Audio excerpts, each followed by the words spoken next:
Well, this is a video I'm going to show you to make the glass stops for your door that you took the glass out of to put your doggy door in. Well, here's what you need to do. You need to get you a piece of, this is a 3/4 inch white pine. I mean, you could get anything that'll hold up in weather because you're going to paint it anyway.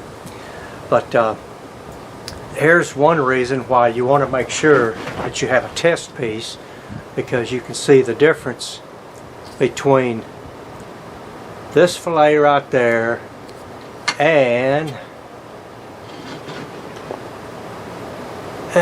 get this over here where you can see it. You can see how small this fillet is right there against this fillet here. And if you put it up against here, you can see that's just going to be another cut for your table saw. So the best thing to do is keep working at it until you get the right fillet, and then that's one less cut you have to do on the table saw. Now the router bit I used, 1/2 inch quarter round, but it's a 1/2 inch diameter. I think I said that right. Yeah, 1/2 inch. Anyway, this is what you want to get. Of course, you should, if you have any kind of woodworking shop, you've got a whole bunch of different of these. And you can try different ones. Some of these are 3/8 quarter round, some of them are 1/2 inch, some of them are quarter. I mean, you just have to take it. Just cut you some test pieces and then you'll know for sure. But anyway, we're going to start running this.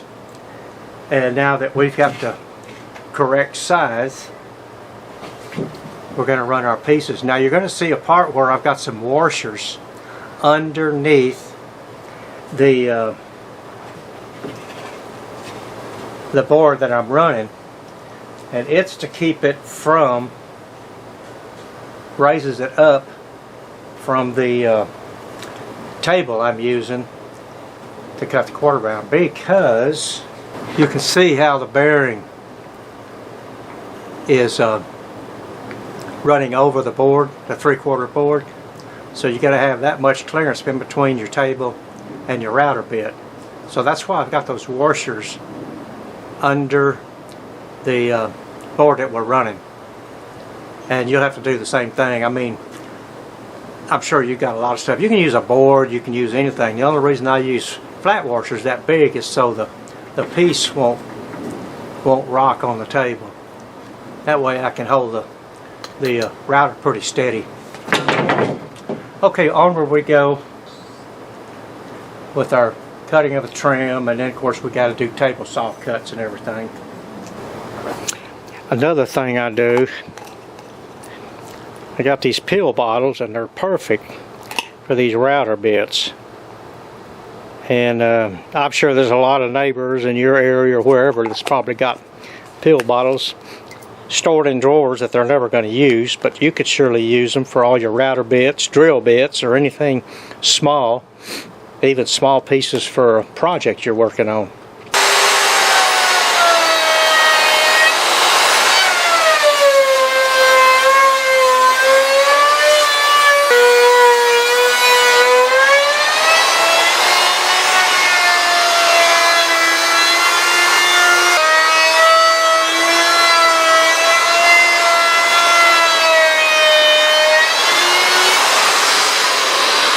This is what we've ended up with.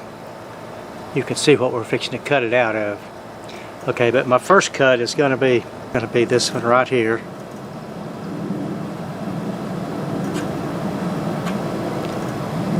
Okay, so that would get us, let's see what that is. Okay, so we need to come over 13/16.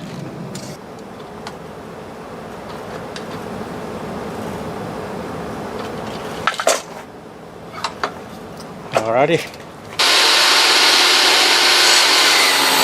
Okay, the first one is correct, so we'll finish cutting this one up. Nah, that's a little too heavy. So let's go to 7/16 on the cut the line.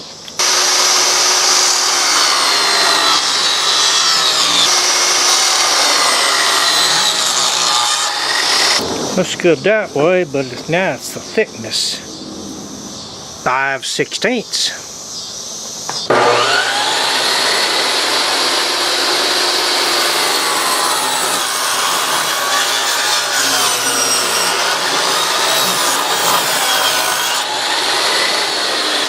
Boy, that is so close it hurts. Yeah, looky there. That's right on the money. That's what you call perfect.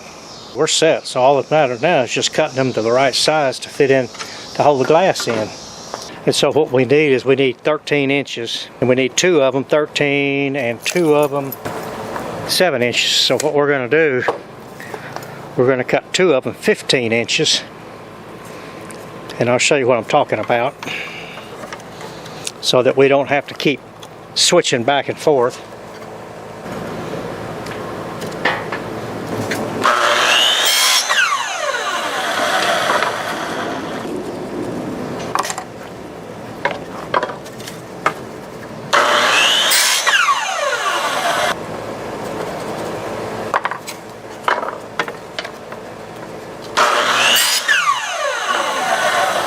Okay, now this is where we need to get our exact measurements.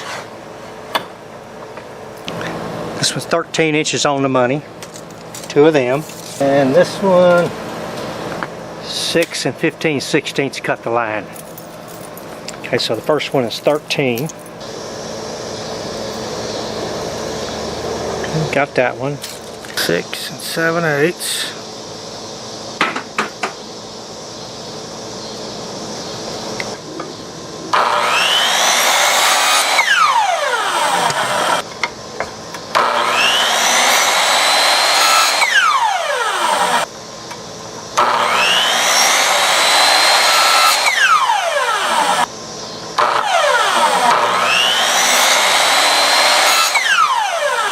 Alrighty. When you get ready to put your glass back in, make sure you get all the old junk out of there. You can use some acrylic painting, caulking or something in here so this glass doesn't rattle.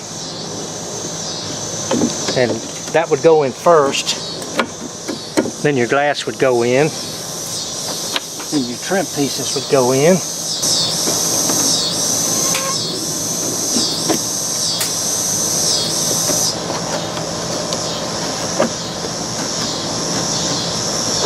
Oh boy, that was just a hair bit too long. There we go. And then the top.